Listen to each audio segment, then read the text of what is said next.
Welcome to online classes. So as you all know, we have discussed Qutbuddin Aibak dynasty, Iltutmish dynasty, Raziya's dynasty of 4 years, वो भी हमने देख लिया। फिर उसके बाद हमने और भी कई सारी चीजें देखी। फिर हमने ये भी देखा कि गियासुद्दीन बलबान जो है नोबल बन के आया था, नोबल्स जो है रजिया से नाराज थे। फिर उसके बाद नोबल जो नेक्स्ट रूलर है वो कौन था? गियासुद्दीन बलबान, जो हमने देख लिया। वो आज हम क्या देखेंगे हमारे इस पार्ट में, जो हमारा ये पार्ट 2 है। पार्ट 1 में हमने यहाँ तक देख लिया। मैंने आपसे कहा था रजिया भाई पढ़ना होगा, आपको पढ़ लिया होगा आपको, मेरी उम्मीद है आप सबको इससे बहुत सारी जानकारी मिली होगी मिनहाज सिराज के बारे में, कि उसने रजिया के बारे में क्या क्या लिखा था। तो फ्रॉम गरीजन टाउन टू एम्पायर हमारा आज का टॉपिक। चलिए शुरू करते हैं। गरीजन टाउन से एम्पायर किस तरीके से हुआ, तो हम देखेंगे क्या, एक्सपेंशन ऑफ दिल्ली सल्तनत। क्या देखेंगे, किस तरीके से एक्सपेंशन हुआ दिल्ली सल्तनत। In the early 13th century, the control of Delhi Sultanate rarely went beyond heavily fortified towns occupied by garrisons. Occupied by whom? Garrisons. तो बहुत कम कंट्रोल हमें देखने को मिलता है। This Sultan seldom controlled the hinterland of the cities and were therefore dependent upon trade, tribute और plunder for supply.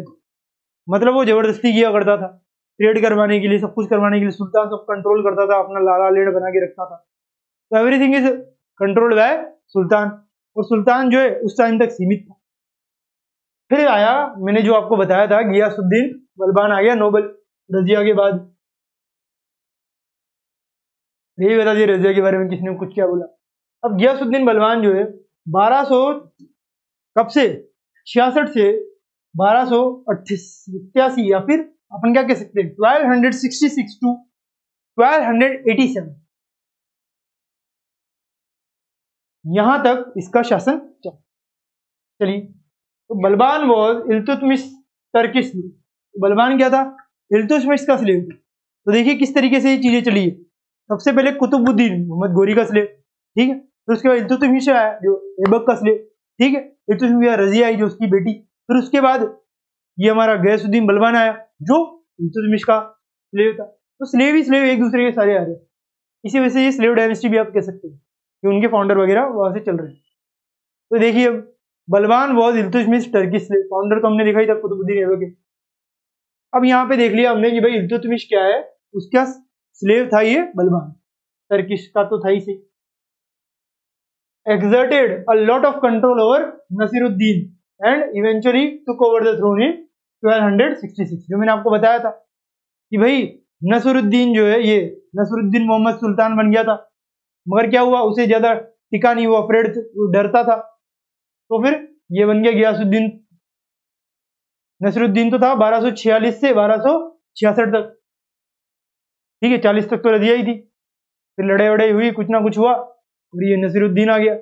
बस नसीरुद्दीन के बाद गियासुद्दीन बन गया, उसने पावर ले ली, कैप्चर कर ली 1226 में या 1266 में। अब जो गियासुद्दीन बलबान था ना, came to power and immediately got rid of as many nobles as possible। वो जो है नोबल्स का ज्यादा नहीं चाहता था, वो चाहता था नोबल्स हट जाओ, जबकि वो पावरफुल नोबल था, बट वो अपने उससे कम नोबल्स को नहीं मानता। He brutally crushed rebellions in regions like the Mewat and दौल। कृष्णा गोदावरी के बीच का जो प्लेस है उसको दौल कहते हैं। तो वहां की जगह और मेवात की जगह जो है ना, वहां पे उसने जितने भी अपने रिबेलियंस थे उन सबको क्रश कर दिया। उन सबको क्या किया, मारा पीटा, कुछ भी किया, मगर उनको पीछे धकेल दिया। अब the slave dynasty did not survive too long after Balban's death as he was succeeded by weak rulers. अब जब बालबन की डेथ हो गई, उसके बाद तो स्लेव डायनेस्टी जो है सर्वाइव नहीं कर पाई। कोई सब स्लेव आ रहे थे, उसके बाद वीक रूलर्स आए जो कुछ नहीं कर पाए। It came to an end in 1290 में। क्या हो गया, स्लेव डायनेस्टी खत्म। और द खिलजी या खिलजी डायनेस्टी जो है वो पावर में आई। तो 1290 में एक तरीके से सब कुछ खत्म हो गया था। और फिर कौन सी पावर में आई भाई डायनेस्टी, वो थी खिलजी डायनेस्टी। क्या आएगी भाई पावर में, खिलजी डायनेस्टी पावर में आएगी, ठीक है। 86 तक चला था इनका रूल। उसके बाद खलजी डायनेस्टी पावर में आएगी। ठीक है, यहां तक हमने देख लिया कि major cities captured by Shamsuddin Iltutmish.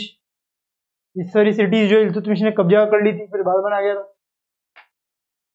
फिर उसके बाद कोई आ ही नहीं पाया, और वो डेथ के बाद वीक वीक आए, और फिर 1290 या 1290 में slave dynasty end. Now the next dynasty, Khalji dynasty came in 1290 में। खलजी डायनेस्टी जो है उसने अपने पैर जमाना शुरू कर दिया। अब जलालुद्दीन फिरोज खलजी आया सबसे पहले 1292-1296 में। Was the founder of Khalji dynasty. कौन? जलालुद्दीन फिरोज खलजी। ये कौन था भाई? यही तो था founder of Khalji dynasty, Jalaluddin Firoz Khalji. अब he had served Balban for several years. Balban जो है उसको सर्व किया था इसने बहुत ज्यादा सालों तक। During his reign he dealt with Mongol invaders and curbed the growing power of the Chauhans of Ranthambore. उसने मंगोलों के साथ डील किया था। ये जो जलालुद्दीन फिरोज खलजी था उसने मंगोल के साथ डील किया, और साथ ही साथ उन्होंने जो चौहान थे रणथंभौर के, उनकी पावर जो बढ़ रही थी उनको भी काटा या कम किया। This reign signified the end of the control of Turkish slave aristocracy. जो टर्किश स्लेव एरिस्टोक्रेसी थी ना, स्लेव एरिस्टोक्रेसी, सारे जितने भी स्लेव थे उनका एंड उसने निश्चित करवा दिया। उसका रीजन यही सिग्निफाई कर रहा था। He was killed by his Neiphiu Alauddin Khilji. मगर ये जो है ना जलालुद्दीन फिरोज खलजी, इसे किसने मार दिया? इसने मार दिया किसने? उसी के नेफ्यू ने, अलाउद्दीन खिलजी ने उसे की डेथ कर दी। हु देन सक्सीडेड हिम, और उसे सक्सीड कर लिया। इसकी पिक्चर भी बनी है, you all know it. Picture का नाम क्या था आप सबको पता होगा, सबसे बड़ा फेमस हुआ था पद्मावत। चलिए पद्मावती को पद्मावत कर दिया था। अब आता है अलाउद्दीन खिलजी जिसने सक्सीड कर लिया जलालुद्दीन को, फिरोज खलजी को 1296 में। बस 6 साल के बाद ही उसने कर लिया था। जीवित तो ये था 1320 तक। अब इसका राजपाट देखते हैं भाई कहां से कब तक चलाई। He was the most famous of the Khalji rulers. कौन? अलाउद्दीन खिलजी जो है तो खलजी रूलर्स में बहुत ज्यादा फेमस था। He established a vast empire in India. बहुत ज्यादा बड़ा वास्ट एम्पायर जो इंडिया में उसने एस्टैब्लिश कर दिया। The city of Siri was build by him. Siri जो सिटी है वो अलाउद्दीन खिलजी ने बिल्ड करी थी। जैसा कि मैंने आपको बताया था ऊपर कि सीरी आएगा। सीरी सिटी किसने बिल्ड करी? अलाउद्दीन खिलजी ने। Also started building the Alai Minar. क्या बनाना शुरू करा इसने? Alai Minar in the Qutub complex. जो कुतुब कॉम्प्लेक्स था वहां पे अलाई मीनार बनाना इसने स्टार्ट कर दिया। Which was to be taller and broader than the Qutub Minar. तो अलाई मीनार इसने बनाया कि भाई आप जो कुतुब मीनार बनाया था ना कुतुबुद्दीन ऐबक ने, उससे बड़ा मेरा मीनार बनाओ अलाई मीनार, ताकि कुतुबुद्दीन के पावर से ही मैं ज्यादा पावर वाला हो। But he did not live to complete it. Alai Minar बनना स्टार्ट कर दिया, सब हो गया, बट जिया नहीं अलाउद्दीन इतना ज्यादा, और तब तक ये कंप्लीट नहीं हुआ था। अब he also build the Alai Darwaza and a madrasa in the same complex. Same complex में उसने भाई दरवाजा भी बना दिया, अलाई दरवाजा, और मदरसा भी बनवा दिया सेम ही कॉम्प्लेक्स में। मदरसा मतलब एक स्कूल, आप सब जानते हैं आज भी मदरसा होते हैं। तो इस तरीके की चीजें उसने करी थी। ठीक है, और वो भी कहाँ पे करी? सेम कॉम्प्लेक्स पे करी, उसी कॉम्प्लेक्स में जिसमें वो आज है। चलिए आगे देखते हैं। Alauddin conquered Gujarat and Malwa. अलाउद्दीन ने किस किस को कॉन्कर किया भाई? गुजरात को और मालवा को अलाउद्दीन ने क्या किया? कॉन्कर कर लिया था। तो भाई अलाउद्दीन ने कॉन्कर कर लिया, मालवा को भी किया, और साथ ही साथ दूसरी चीजों को भी उसने कॉन्कर कर लिया था। ठीक है, तो कॉन्कर करने के बाद क्या हुआ? चलिए आगे देखते हैं हम कॉन्कर करने के बाद किस तरीके की चीजें होंगी। हम ये सब धीरे धीरे देखने का प्रयत्न करेंगे। तो चलिए शुरू करते हैं। तो अलाउद्दीन कॉन्कर्ड गुजरात। ये अलाउद्दीन खिलजी का एम्पायर है, एक बार आपको दिखा दूं मैं, ये देखिए, ये जो आपको डार्क दिख रहा है ये इसका एम्पायर, बाकी नहीं। तो इसने कॉन्कर किया भाई गुजरात को, देखिए गुजरात भी इसके साइड में, गुजरात को, मालवा को, which gave him control over the western sea ports. तो जो वेस्टर्न सी पोर्ट्स थे ना उस पे इसका कंट्रोल हो गया था, जस्ट बिकॉज इसने मालवा और गुजरात को अपने हाथ में ले लिया। ही कैप्चर्ड रणथंबोर एंड चित्तौड़ इन राजस्थान। इसने चित्तौड़ और रणथंबोर जो दोनों के दोनों कैप्चर कर लिए, इसने अलाउद्दीन खिलजी ने। He sent his favorite slave and trusted commander Malik Kafur to the south, where he defeated Yadavas, the Kakatiyas, and the Hoysalas and the Pandyas. इन सबको क्या मालिक कफूर ने डिफीट कर दिया। अब मालिक Kafur carried away a lot of wealth from the southern kingdoms, जो बहुत ज्यादा वेल्थ बनाई, क्योंकि साउथ में गया और वो उसको हरा के आ गया। The defeated kings had to accept Alauddin Khilji's suzerainty. क्या भाई? सुज़ेरेनिटी मतलब उनका आधिपत्य, जो हमारे ये अलाउद्दीन खिलजी है उनका जो पावर था, पैरामाउंटेसी थी उनकी, उसको स्वीकार करने को बोला गया और कर भी ली, had to. And pay him a tribute, tribute pay करो कि आप इनकी आज्ञा का पालन करोगे। Now you are under Alauddin Khilji's rule, you have to pay tribute to the king. However, the kingdoms rebelled constantly against the sultan. But बोल तो दिया कि ठीक है कर लेंगे, बट बोलने से क्या होता है, लोगों के मन में तो वैसे ही नफरत थी, तो दे रिवोल्टेड ऑलवेज, दे रेबल्ड, वो रेबल बन गए, विरोधी हो गए, मगर दिखते नहीं थे, मगर अंदर से अंदर रेबल थे। Alauddin paid his soldiers in cash. Alauddin जो अपने सोल्जर्स को कैश में पे करता था। He organized a permanent standing army बनाई उसने, which no Sultan of Delhi had done yet. उसने क्या किया, एक परमानेंट स्टैंडिंग आर्मी बना दी, जो किसी भी सुल्तान ने आज तक नहीं बनाई थी, वो उसने बना दी। क्या बना दिया उसने? एक स्टैंडिंग आर्मी बना दी भाई, कि चलो एक स्टैंडिंग आर्मी बना दी, which no sultan of Delhi had done yet, जिसे आज तक किसी सुल्तान ने नहीं किया। ये अलाई दरवाजा है कुतुब कॉम्प्लेक्स में, अलाउद्दीन खिलजी द्वारा बनाया गया, पूरा नहीं किया, बनाया, शुरुआत की थी। ही इंट्रोड्यूस्ड 2 मेजर्स। उसने क्या किया भाई? 2 मेजर्स इंट्रोड्यूस किए। कितने? 2 मेजर्स इंट्रोड्यूस किए। 1 पहला क्या था वो देख लेते हैं।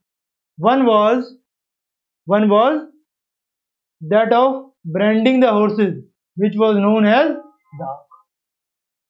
तो क्या किया उन्होंने? हॉर्सेस को ब्रांड कर दिया, दाग प्रथा। आपसे कोई बोले दाग प्रथा किसने चलाई, तो अलाउद्दीन खिलजी ने। ब्रांडिंग ऑफ हॉर्सेस की बात कर रहे हैं दाग में। This was done to prevent substitution of good horses by inferior ones. ये क्यों करा जाता था कि भाई जो अच्छे अच्छे घोड़े हैं ना उनको दाग जो है दे देंगे, ब्रांड कर देंगे कि भाई ये ब्रांडिंग हॉर्स है, इसे आप कर सकते हैं, ये कोई इंफीरियर हॉर्स नहीं है, बढ़िया ब्रांड वाला गुड हॉर्स है। इस वजह से दाग प्रथा लाया वो। द अदर वॉज, पहली तो ये हो गई, दूसरा क्या मेथड था? छेरा। दूसरा है छेरा, which mean keeping a record containing detailed description of all the soldiers of his army. Detailed description of all the soldiers of his army, ये क्या है? चेहरा है। तो भाई चेहरा क्या है भाई? चेहरा में सोल्जर्स जितने भी आर्मी में थे उन सबकी डिटेल्ड इंफॉर्मेशन थी, डिस्क्रिप्शन थी चेहरा में। एक तो दाग हॉर्सों के लिए और चेहरा है सोल्जर्स के लिए। This was probably done to prevent desertion, कि भाई ये हम पे बगावत ना कर दे, इनकी सारी जो चीजें हैं वो पहले से याद रख लो। Alauddin Khilji died in 1316। 1316 में अलाउद्दीन खिलजी की डेथ हुई। He died after Alauddin Khilji's death. क्या हुआ वो देखते हैं। जब 1316 में अलाउद्दीन खिलजी की डेथ हो गई, उसके बाद क्या हुआ? Mubarak Shah Khilji came to the throne. कौन आया भाई? मुबारक शाह खिलजी आया फिर अलाउद्दीन खिलजी के बाद throne. He was murdered by Khusro Khan. मगर क्या किया भाई? खुसरो खान ने उसका मर्डर कर दिया कि भाई आप किंग नहीं हो, जैसे आप थ्रोन पे बैठ रहे हो। खुसरो खान ने मर्डर कर दिया। खुसरो खान कौन था? कोई भी हो। अब खुसरो खान को क्या किया? मार दिया किसने? गियासुद्दीन तुगलक ने। खुसरो खान वहीं पे होगा, अलाउद्दीन खिलजी के आसपास में कोई बंदा होगा, उसने मर्डर कर दिया किसका? मुबारक शाह खलजी का। और फिर जो खुसरो खान था जिसने उसका मर्डर किया था, उसका भी मर्डर कर दिया किसने? गियासुद्दीन तुगलक ने। किसने किया भाई? गियासुद्दीन तुगलक ने मर्डर कर दिया खुसरो खान का। ये क्या था? फाउंडर था तुगलक डायनेस्टी। कौन? गियासुद्दीन तुगलक। इसे फाउंडर माना जाता है तुगलक डायनेस्टी। तो अब आ जाएगी क्या? तुगलक डायनेस्टी। अलाउद्दीन खिलजी तो खत्म, अब आएगी हमारी गियासुद्दीन तुगलक द्वारा रची गई तुगलक डायनेस्टी, जो उसने खुसरो खान को मारकर कब्जा की थी। चलिए, तो अब तुगलक डायनेस्टी आएगी, इतनी ज्यादा ईयर तक चली। 1320 से 1413 तक तुगलक डायनेस्टी ने राज किया। तो गियासुद्दीन तुगलक आया 1320 से 1325, 5 ईयर्स। चलिए देखते हैं। Ghiyasuddin Tughlaq belong to the कौन सी? करुणा ट्राइब। ये ध्यान रखनी है। जो गियासुद्दीन तुगलक था वो करुणा ट्राइब का था। कहां का था भाई? Karauna tribe. He was Alauddin muqta in Dipalpur for many years. Alauddin के मुक्ता में वो काम करता था कई सालों तक। When he came to power, he had to deal with rebellions in different parts of the country and fix problems in administration. जब वो पावर में आया तो कई तरीके की चीजें हुआ करती थी। क्या होती थी भाई? कई तरीके की चीजें हुआ करती थी जब वो पावर में आया। कई तरीके की प्रॉब्लम्स जो है आने लग गई थी। He further क्या किया उसने? He further strengthened and extended his empire. उसने अपने एम्पायर को और भी ज्यादा मजबूत और एक्सटेंड किया। किसने? गियासुद्दीन तुगलक ने। He died in 1325 common era and succeeded by his son Mohammad bin Tughlaq. अब गियासुद्दीन तुगलक की तो डेथ हो गई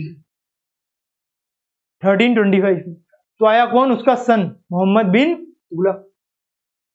1325 से 1351 तक इसका राज चलेगा।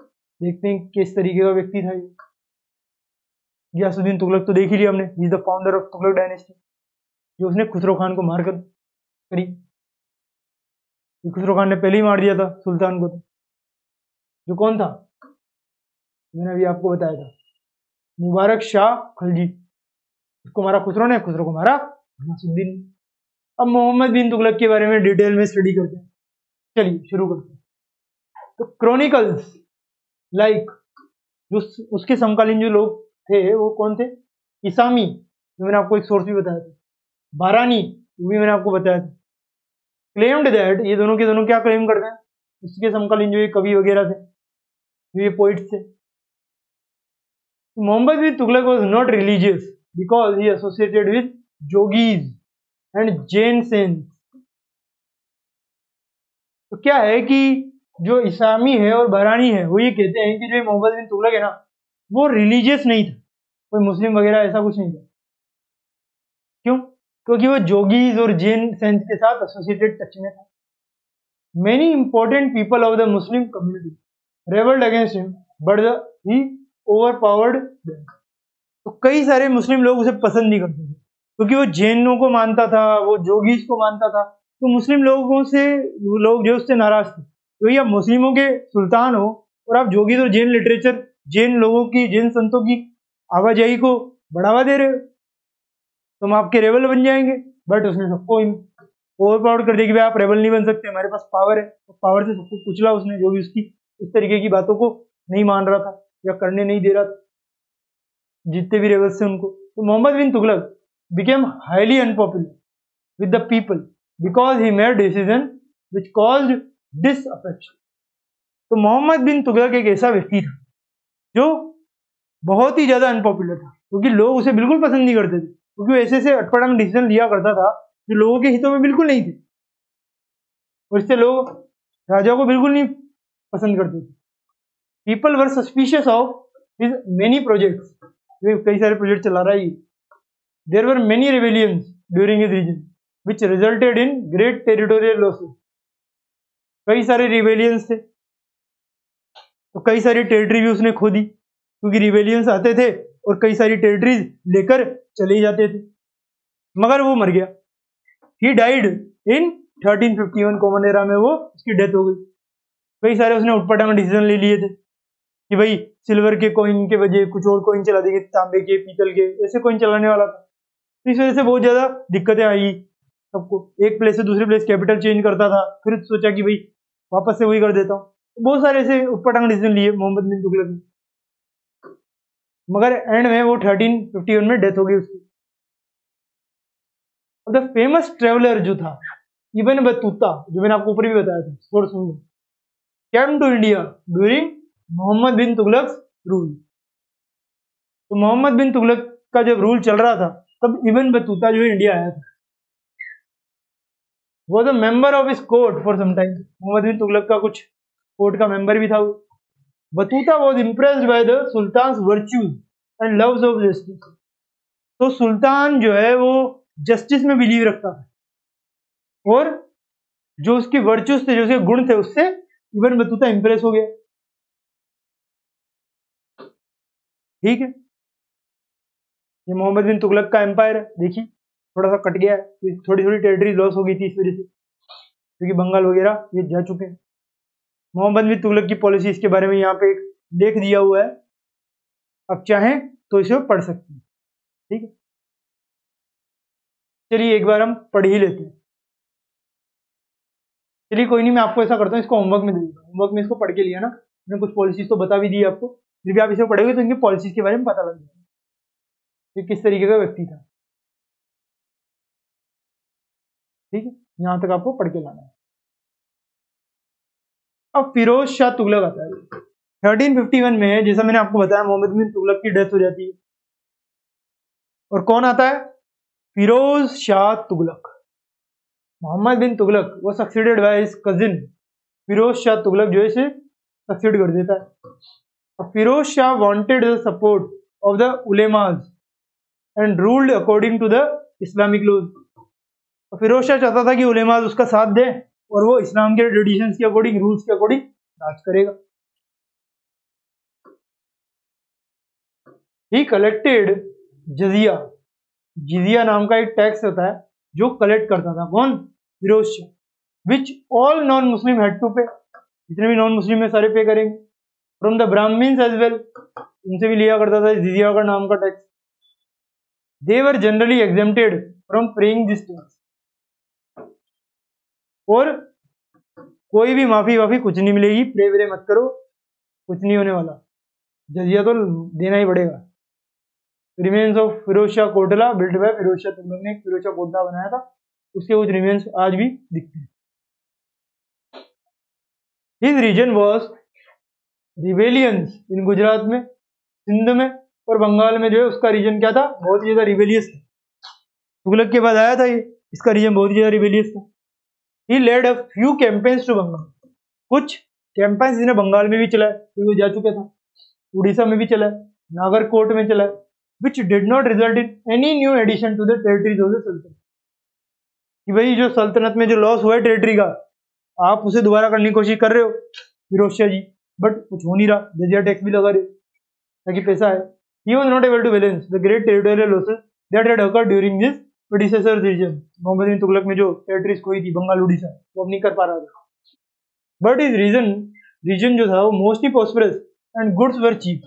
मगर फिरोज शाह तुगलक का जो रीजन था ना 1351 से जो शुरू हुआ, उसमें सब चीजें प्रॉस्परस, समृद्धि थी, और सब कुछ चीप था, सस्ता था। Every good is too cheap, you can buy it with just 1 or 2 rupees in this era. अगर देखा जाए तो इस एरा में अगर 1-2 रुपीज जो होते हैं उसमें मिल जाता हो। अब Firoz Shah Tughlaq is also known for his interest in public works. Public works में उसका बहुत ज्यादा इंटरेस्ट था। क्या था? पब्लिक वर्क्स में बहुत ज्यादा इंटरेस्ट था। He built canals, wells, tanks, hospitals, rest houses and educational institution. तो कई सारी जो कंस्ट्रक्शन की चीजें है ना वो बनाई जाती थी। उसके काम। He founded new towns and repaired old mountain monuments and मौसोलियम्स।